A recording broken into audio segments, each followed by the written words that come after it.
ओम शांति। आज 27 सितंबर 2022 की साकार मुरली। आज बाबा ने कहा, मीठे बच्चे, कभी मतभेद में आकर पढ़ाई मत छोड़ो। पढ़ाई छोड़ने से माया अजगर के पेट में चले जाएंगे। प्रश्न, यह कॉमन सत्संग न होने के कारण बाप को किन बातों में बच्चों को बार बार सावधान करना पड़ता है? उत्तर, यह दुनिया के सत्संगों की तरह सत्संग नहीं। यहाँ तो पावन बनने की शिक्षा मिलती है। पावन बनने में माया के विघ्न पड़ते हैं, इसलिए बाप को बार बार सावधान करना पड़ता है। बच्चे, कभी कुछ भी हो, तुम सुख दुख निंदा स्तुति सुनते पढ़ाई को कभी नहीं छोड़ना। दूसरा, अपने को मियाँ मिठू समझ किसी की गलानी मत करना।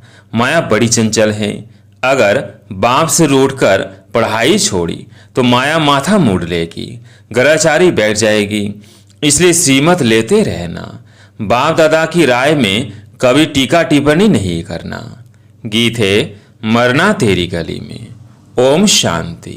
यह तो बच्चे जानते हैं। कहते हैं, जब हम आपके बने हैं, यह पुरानी दुनिया तो खत्म होनी है। यह बेहद के रावण की लंका है जो विनाश होनी है। वो जो सिलोन में लंका दिखाते हैं, वो तो बात ही बिल्कुल झूठी है। सिलोन एक टापू है समुद्र के बीच में। बेहद का बाप समझाते हैं कि यह सारी दुनिया है समुद्र के ऊपर और राउंड समुद्र है। दिखाते हैं ना, वास्को डिगामा ने ऑल राउंड चक्कर लगाया तो गोया धरती पानी के ऊपर ठहरी हुई है। बेट हो गया ना, यह बेहद की खाड़ी है। रावण का राज्य सारे बेहद के आइलैंड पर है। यह बेहद की लंका है, सिर्फ सिलोन नहीं है। वह समय तो अब है ना। यह तो शास्त्रों में कितने गपोड़े लगाए हैं।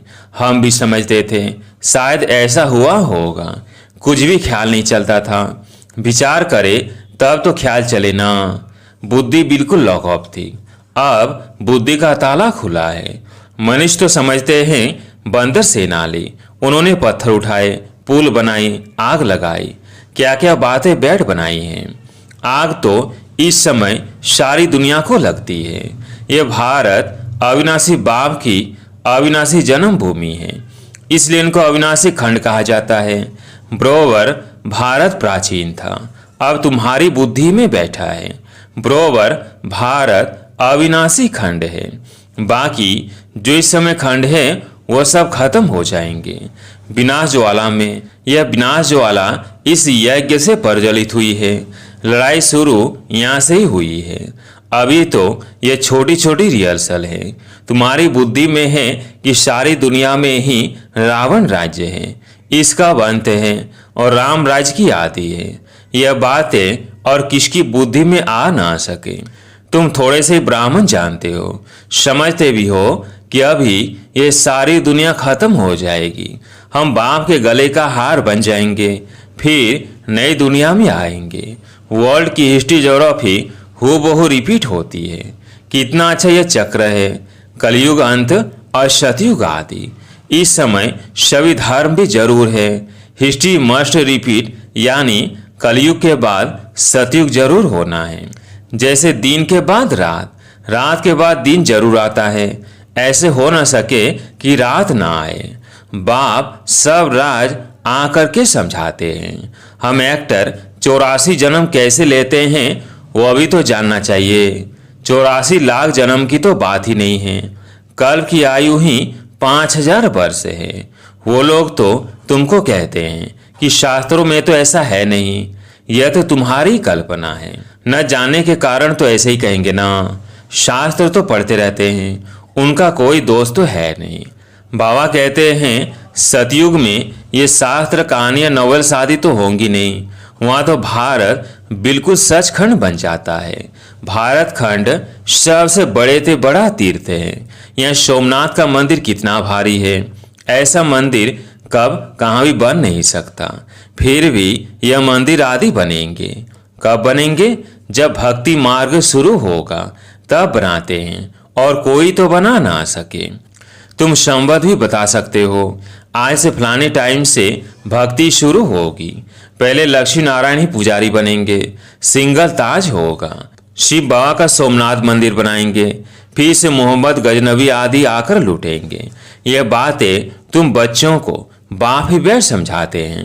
कहते भी हैं भगवान आया, गीता का ज्ञान इतना तो सुनाया, जो सारा सागर स्याही बनाओ, सारा जंगल कलम बनाओ तो भी लिख ना सके। और उन्होंने गीता फिर कितनी छोटी बना दी है। गीता लॉकेट में भी होती है, वैल्यूबल चीज है ना। इतना लव गीता पे रहता है। बाबा ने इतनी छोटी सोने डिब्बी में डाल प्रेजेंट भी दी है। अब तुम बच्चे समझते हो कि ज्ञान का सागर अथाह ज्ञान देते हैं और अंत तक देते ही रहेंगे। हम यह मुरली इकट्ठी कर सकेंगे क्या? यह रखने की चीज ही नहीं है। शास्त्र आदि तो फिर भी भक्ति मार्ग के काम में आते हैं। हम जो लिखते हैं वो फिर क्या काम में आएंगे? कहाँ तो हमारी 2 से 4 हजार मुरलियाँ, कहाँ उन्हों की करोड़ों के अंदाज में गीताएं बनती है। सब भाषाओं में सर्वशास्त्रमयी शिरोमणि गीता का बहुत मान है। गीता शास्त्र आदि कितने पढ़ते होंगे? बाप समझाते हैं यह ज्ञान जो तुमको मिलता है यह बिल्कुल ही नया है। इसका पुस्तक तो है नहीं। भगवान राजयोग कैसे सिखाते हैं यह अब तुम ब्राह्मण ही जानते हो। तुम्हारे में भी इस ज्ञान के नशे में रहने वाले बहुत थोड़े हैं। आज उस नशे में रहते हैं, कल भूल जाते हैं। बाप को भूल जाते हैं तो ज्ञान को भी भूल जाते हैं। बाप को फारकती दी तो खलास। बाप का बनकर अगर बिकार में गए तो गला घुट जाएगा, कुछ भी बोल नहीं सकेंगे। जो बहुत अच्छा अच्छा प्रचार करते थे वो आज है नहीं। कोई ब्रह्मा कुमार कुमारी का आपस में मतभेद हुआ तो बाप से भी रूठ जाते हैं कि बाबा इनको समझाते नहीं, ये नहीं करते। आखिर रूठ कर पढ़ाई छोड़ देते हैं।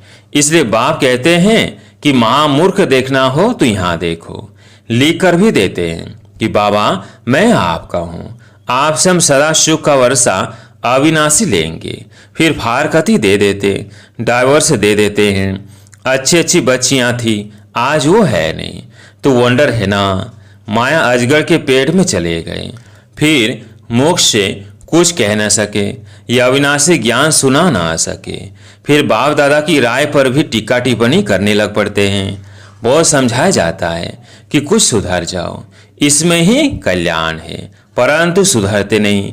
बहुत अच्छे अच्छे बच्चे चले गए, अभी भी बहुत ऐसे बच्चे हैं जो किनारे पर खड़े हैं। ब्लड से प्रतिज्ञा लिख कर भी छोड़ देते हैं। बच्चों को तो बाप की पूरी सीमत पर चल बाप से पूरा वर्षा लेना चाहिए। बाप समझाते रहते हैं कुछ भी हो, दुख सुख स्तुति निंदा आदि कोई करे, तुम पढ़ाई को तो ना छोड़ो। कोई किसकी निंदा भी करते हैं क्योंकि बुद्धि में तो ज्ञान है नहीं। जानते नहीं कि ये छोटा भाई है वह बड़ा, यह तो बाप ही जाने। अपने मुंह मियाँ मिट्ठू नहीं बनना है। माया बड़ी चंचल है, देवमान वालों को माथा ही एकदम मूड लेती है। बाबा बच्चों को खबरदार करते रहते हैं, कहाँ न कहाँ माया वार करती रहेगी अगर सीमत पर नहीं चलेंगे तो। यह कोई कॉमन सत्संग थोड़ी है। तुम कितना धीरज अर्थात धैर्यता से बैठ समझाते हो। ये सृष्टि का चक्र कैसे फिरता है, कैसे तुम सौदर्शन चक्रधारी बने हो। बाप कहते हैं ब्राह्मण कुलभूषण सौदर्शन चक्रधारी शंख चक्र गदा पद्मधारी तुमको कहते हैं। वो कहेंगे क्या? देवताओं की महिमा अपने बच्चों को दे रखी है। बाप कहते हैं हे सौदर्शन चक्रधारी, हे कमल फूल समान पवित्र बनने वाले, हे गदाधारी। यह बाप ही समझाते हैं, दुनिया क्या जाने। कहते भी हैं सर्व का सदगति दाता एक है। गाते भी हैं ज्ञान अंजन सदगुरु दिया, अर्थात ब्रह्मा की रात खत्म होती है, ज्ञान सूर्य प्रगटा। ब्रह्मा की रात पूरी होती फिर दिन शुरू हो जाता है। परम पिता परमात्मा ब्रह्मा द्वारा नया ज्ञान देते हैं। आगे तो तुम कुछ भी नहीं जानते थे, न आत्मा को न परमात्मा को न रचता को और न रचना को जानते थे। बिल्कुल ही तुच्छ बुद्धि बन पड़े थे। तुमको क्या बनाया था? तुम स्वर्ग के मालिक थे ना। फिर 84 जन्म लेते लेते अंत तो आएगा ना। अब तुम्हारी चढ़ती कला है। बाप कहते हैं मामेकम याद करो तो तुम विश्व के मालिक बन जाएंगे। विवेक भी कहता है कि परमपिता परमात्मा है स्वर्ग का रचयिता, तो हम स्वर्ग में क्यों नहीं हैं? मनुष्यों की बुद्धि में नहीं आता कि भगवान ने तो नई सृष्टि स्वर्ग रचा, जहाँ देवी देवता राज्य करते थे। 5000 वर्ष पहले स्वर्ग था, अब फिर भगवान आए हैं स्वर्ग की स्थापना करने। यह बातें बुद्धि में अच्छी रीति बैठ जाए तो भी अहो सौभाग्य। माया ऐसी है जो बिल्कुल ही पुरुषार्थ करने नहीं देती, नाक से पकड़ घूसा मार एकदम बेहोश कर देती है। बॉक्सिंग है ना, बाबा कहते हैं माया 1 सेकंड में गिरा देती है। सेकंड में जीवन मुक्ति से सेकंड में जीवन बंद बन पड़ते हैं, फारकती दे देते हैं, खलास। निश्चय हुआ यह बादशाही लो, संशय हुआ खलास। बड़ा वंडरफुल खेल है। बाबा कहते हैं अमृत वेले उठ विचार सागर मंथन करो। और तो टाइम सारे दिन में मिलता नहीं है, रात को तो वायुमंडल खराब रहता है, भक्ति भी सवेरे उठकर करते हैं। तुम बच्चों को मालूम है कि बाबा 1-2 बजे उठकर मुरली लिखते थे, जो तुम पढ़कर फिर क्लास कराते थे। फिर बाबा बैठ सुनते थे कि देखें कैसे मुरली चलाते हैं। ये सब तो शिव बाबा का ही कमाल था। यह सब तो शिव बाबा का ही कमाल था। कितने अच्छे अच्छे बच्चे थे, चले गए, आज है नहीं। माया ने एकदम शापित कर दिया। बाप तो वर्षा दे रहे हैं, तो बच्चों को पूरा पुरुषार्थ कर वर्षा लेना चाहिए। अच्छी रीति खुद भी समझते हैं, बाप भी समझते हैं।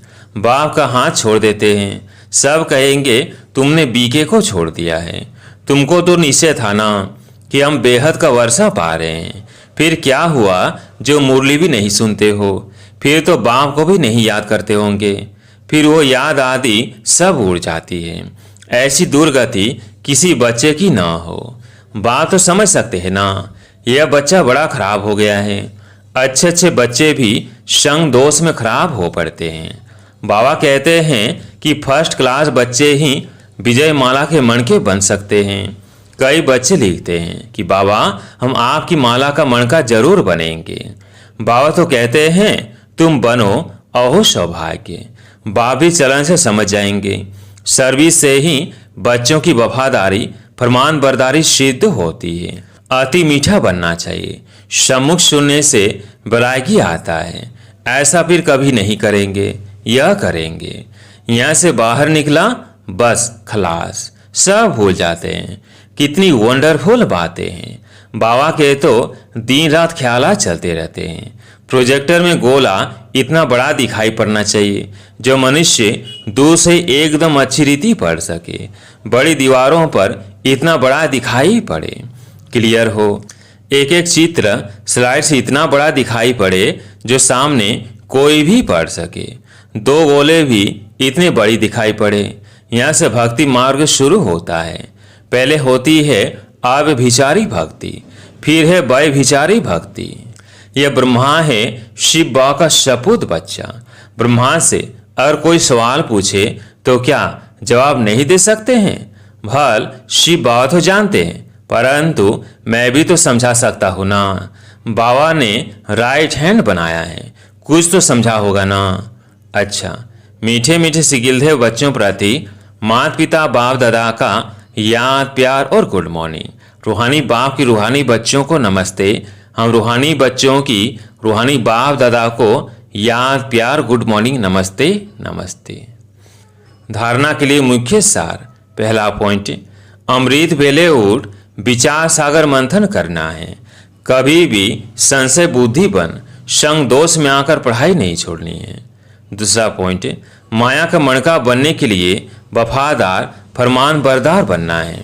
अपनी चलन रॉयल रखनी है, बहुत बहुत मीठा बनना है।